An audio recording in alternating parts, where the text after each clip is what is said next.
আমার তো কণ্ঠ চলে গেল।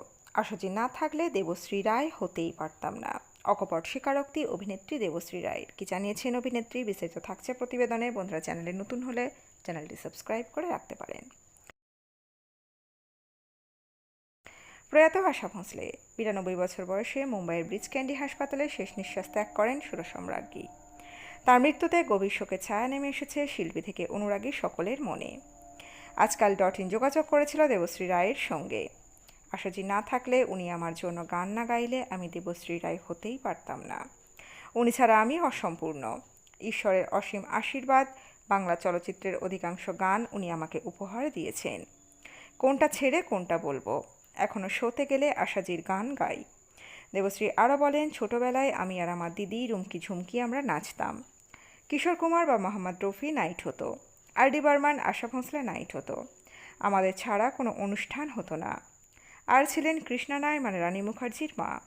কৃষ্ণা রায় মোহাম্মদ রফির ফিমেল সিঙ্গার ছিলেন, তাই সবসময় বুকিং থাকতো। আমাকে একদিন বললেন, রুমকি আমি একটা গান গাইবো, তুমি নাচবে?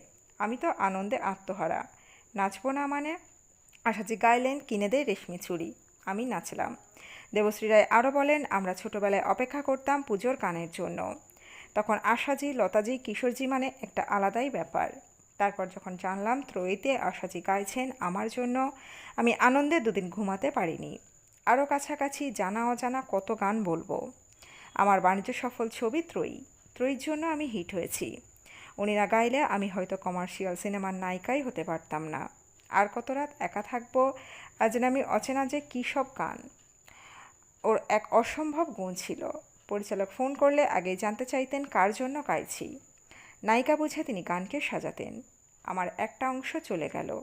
ঈশ্বরের দান ছাড়া এমন শিল্পীর জন্ম তো হয় না।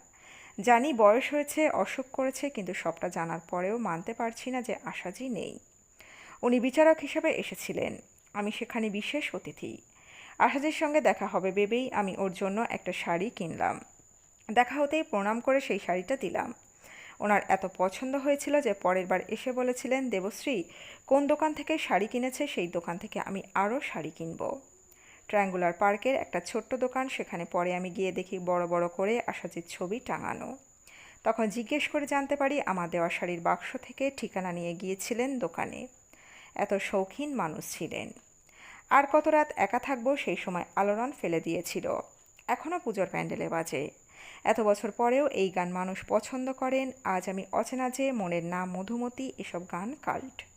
দেবশ্রী রায় আরও বলেন, তখন ট্র্যাক ছিল না, লাইভ অর্কেস্ট্রা, মাঝে একটা ছোট ভুল হলেও আবার নতুন করে শুরু করতে হতো। এত দক্ষতা, এমন মুনশিয়ানা ভাবা যায় না। নিজের ভুল হলেও নিজেই বলতেন ভালো হয়নি, আরেকবার গাইব। এগুলো দেখেছি চোখের সামনে। শঙ্খচূড় ছবিতে আশাজির গানের জন্য রীতিমতো যুদ্ধ করেছিলেন দেবশ্রী রায়। জানালেন আজকাল .inকে। তিনি বলেছিলেন, আশাজি না গাইলে আমি এই গানে লিপ দেব না, ফ্লোরেই যাব না। দেবশ্রীর সংযোজন এত কষ্ট হচ্ছে, আমার কেরিয়ারে ওর অবদান বলে শেষ করা যাবে না।